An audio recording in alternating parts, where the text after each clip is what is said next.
Sebenarnya Batavia yang kini disebut Jakarta bukanlah kota menyeramkan. Layaknya ada gium atau pepatah yang kita dengar selama ini, Jakarta bahkan adalah kota yang ramah dan menyenangkan. Sejak kapan dan asal muasal orang Bugis bermukim di Batavia?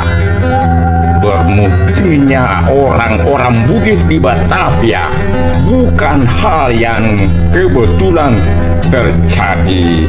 Mereka datang karena adanya peristiwa politik dan militer tertentu.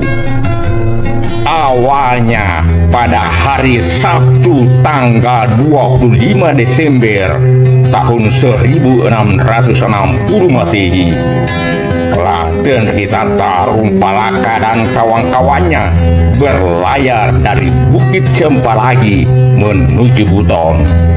Setelah berada 3 tahun di Buton, tepatnya tahun 1663 Masehi, Raden Ritata Rumpalaka berlayar ke Batavia dengan menumpang kapal Belanda dan berlabuh di Teluk Batavia. Kapal itu membawa Raden Ritata Rumpalaka bersama 400 orang Bugis lainnya. Kemudian Rumpalaka bersama pengikutnya menempati lahan sekitar Sungai Angke.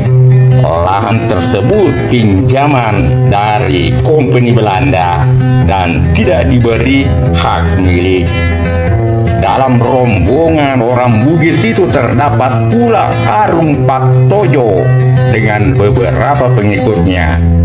Awalnya Arumpak Tojo ini melarikan diri ke Buton untuk menghindari kejaran orang Makassar yang dinilai kesepakatannya dengan Kompeni Belanda sebagai bentuk pengkhianatan pada masa itu. Lalu ia bergabung dengan Rumpalaka pada tahun 1663 Masehi. Arumpak Tojo, salah satu bangsawan Bugis, tiba di Batavia bersama anak buahnya. Mereka tiba di Batavia dengan menumpang kapal Kompeni Belanda. Pak Tojo sendiri merupakan sebuah nama desa dalam wilayah kecamatan Lilieriaja, Kabupaten Sopeng, Provinsi Sulawesi Selatan sekarang ini. Saat tiba di Batavia, Arumpak Tojo bersama rombongan terlebih dahulu harus tinggal sementara di perkebunan Kompeni Belanda. Kemudian mereka diberi lahan di sebelah barat Kali Krukur untuk mereka tinggali.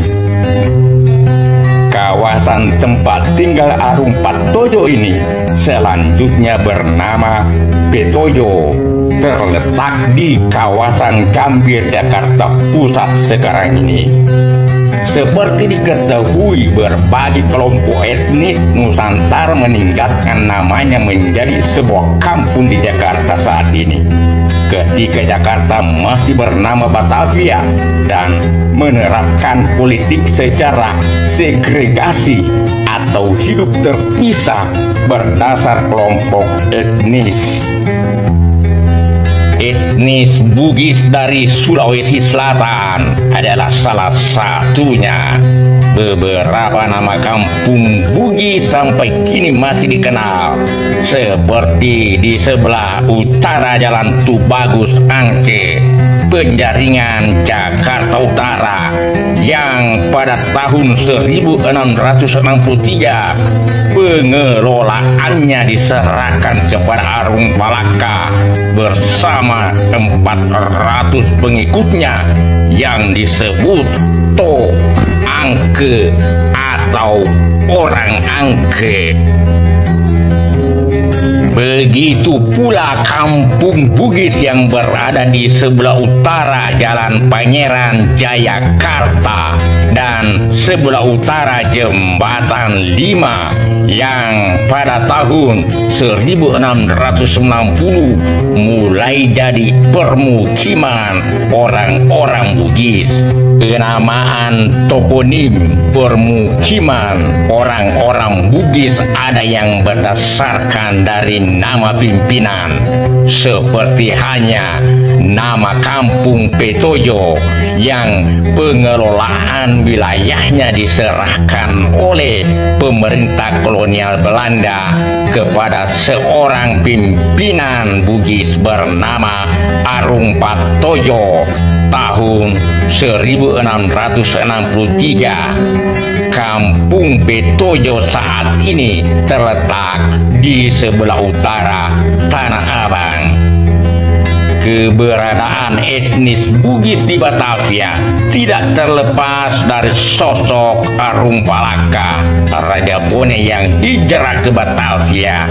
Dalam tradisi Bugis, hijrah meninggalkan kampung halamannya yang didorong untuk mencari hidup baru, serta adanya pengalaman pahit yang dialami seperti pembebasan dan peperangan. Di negeri seberang, tradisi buang diri ini memotivasi orang Bugis untuk berlayar menempuh lautan luas dan menciptakan kehidupan baru di luar kampung halamannya. Oleh karena itu, banyak ditemukan kampung-kampung Bugis di beberapa daerah di Indonesia. Sejak abad 19 telah banyak laporan-laporan yang mengatakan keberadaan perahu Bugis yang bersandar di pelabuhan-pelabuhan Nusantara dari Singapura hingga Papua dan dari Filipina sampai Australia. Dalam hijrahnya, orang Bugis kemudian membuka lahan di tempat yang dituju dan menciptakan kehidupan baru. Ia tidak akan kembali hingga mencapai keberhasilan dan kesuksesan. Dan inilah yang membedakan etnis Bugis dengan etnis perantau lainnya yang masih akan kembali ke kampung halamannya. Hal itu senada dengan filosofi orang Bugis yang akan berlayar menyeberangi lautan. Ki gasi sandre lopie kosi tutaro singereng.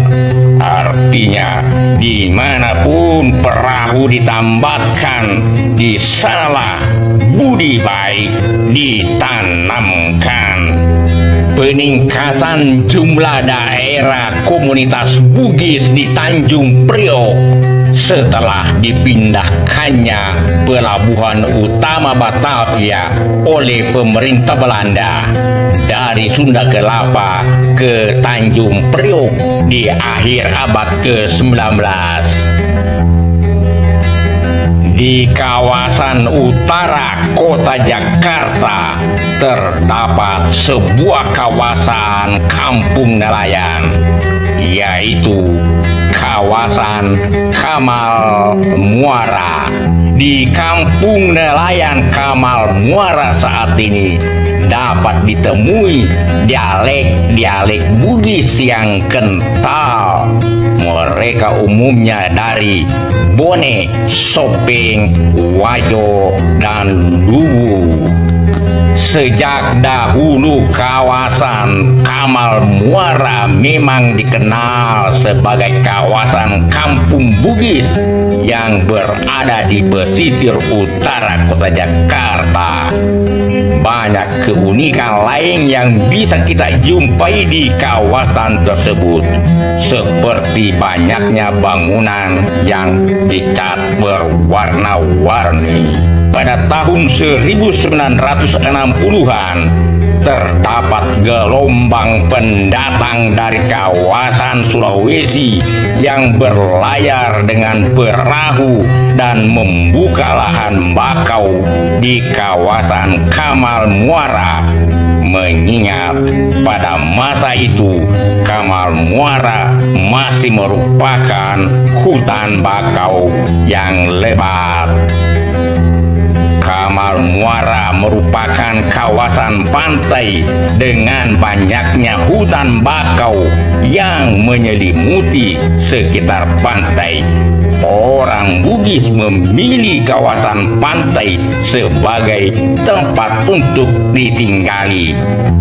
Sejak itu sehingga komunitas suku Bugis di kawasan Muara Kamal akhirnya membuat perkampungan adat dengan mendirikan rumah-rumah panggung yang menjadi identitas khas dari masyarakat Bugis di kawasan Kamal Muara tersebut. Walaupun di Muara Kamal saat ini sudah terdapat beberapa campuran dengan suku lain, namun komunitas Bugis masih tetap menjalankan tradisi adat secara turun-temurun.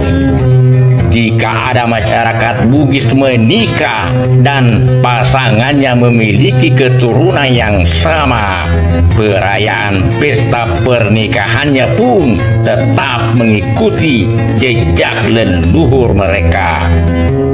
Di kawasan Muara Kamal tersebut, 90% penduduknya merupakan warga asli suku Bugis dan 10% sisanya dari Jakarta, Jawa, dan Sunda, sehingga suku Bugis tetap dominan. Keberadaan orang Bugis di Jakarta sejak abad ke-17 seperti Dian tak kunjung padam. Ia beranak pinak dari generasi ke generasi.